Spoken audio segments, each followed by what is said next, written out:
we are aboard the Pacific Eden with Cruise Director Zoltina-J, Medwik-Daley, who is this week's Inspirational Woman as part of our BizGals Inspirational Women series.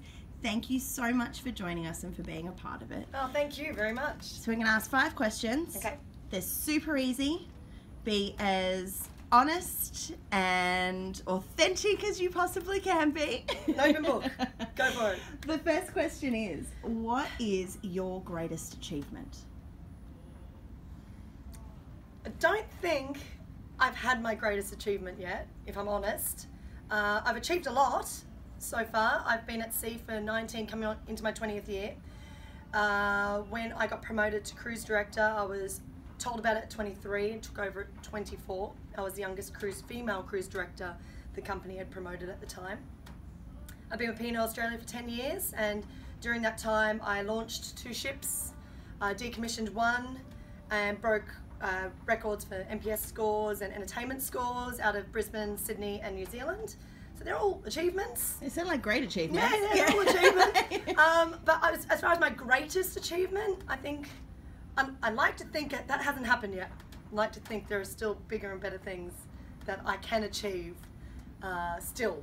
So yes, but I've achieved many things, but not my greatest one yet. Oh, well, we look forward to seeing what that could possibly be. What could that be?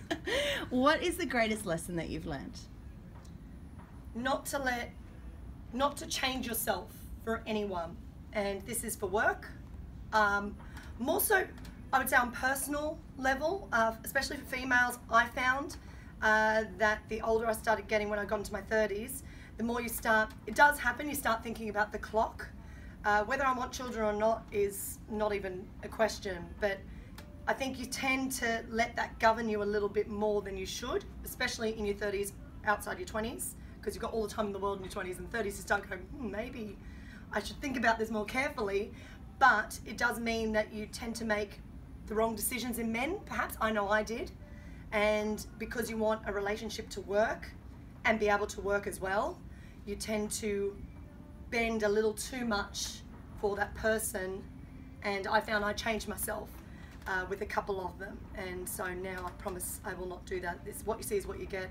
And I'm better as me than I am as a different version of me to try and hold on to a man.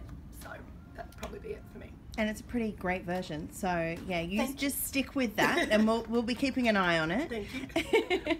Now, I imagine you have received some pretty amazing advice over the years. What would you say is the best bit of advice you've ever received? Pick your battles. Know which battle to pick. Don't fight all of them, because they all can't be won. So be smart about which battle you pick to fight for.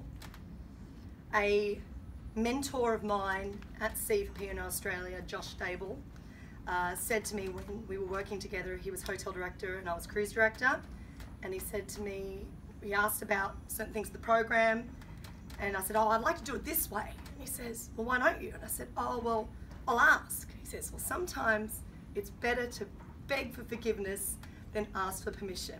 And I actually am governed by that now. I think it's such wise words, because you might as well just do it, as Nike, just do it. And that one, I'll tell you what, that's probably the best bit of advice. Thank you, Josh. That it is, because it is better off taking the chance and just going for it, because you don't know until you do it. Agree wholeheartedly with that. What or who inspires you? My family. I'm very fortunate. I grew up with a family, really close group of amazing humans. We traveled the world together. My mother used to be a flight attendant for Qantas, so she kind of understands the world I live in.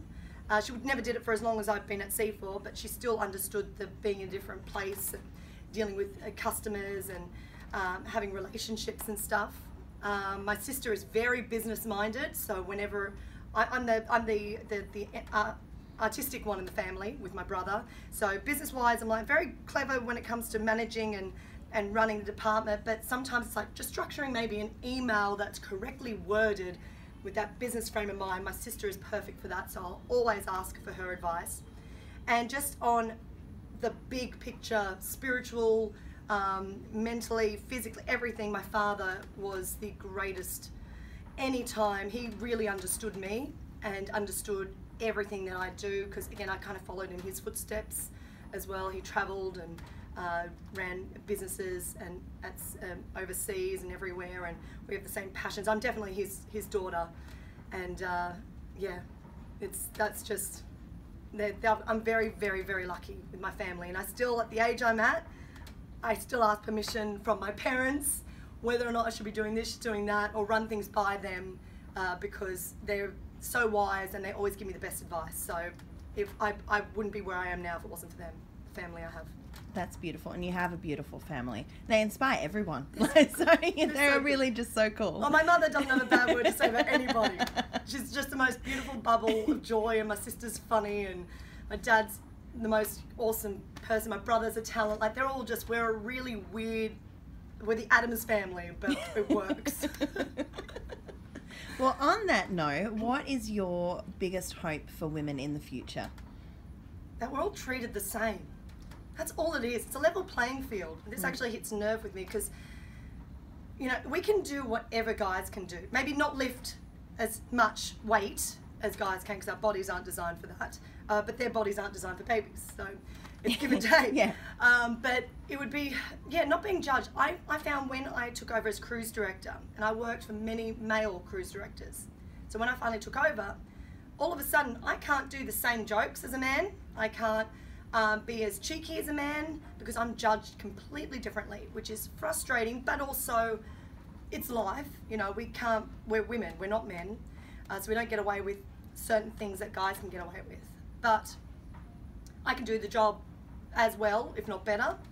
Why should they get paid more than I do? Or in any job, why on earth should the pay even be a question? Shouldn't even be, it should all just be, this is how much this job gets paid regardless.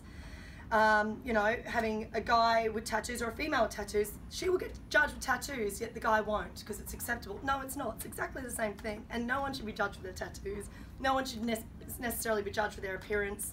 It should be the work and what they deliver. And I think that's my hope, that one day it will be the level playing field. There won't be this glass ceiling, and everyone will just do their job and be in the right position because they deserve to be there, not because they're male or female. That's what I hope. That's perfectly said and beautiful. Thank you so much for being part of the BizGals Inspirational Women series. You're welcome. Thank you.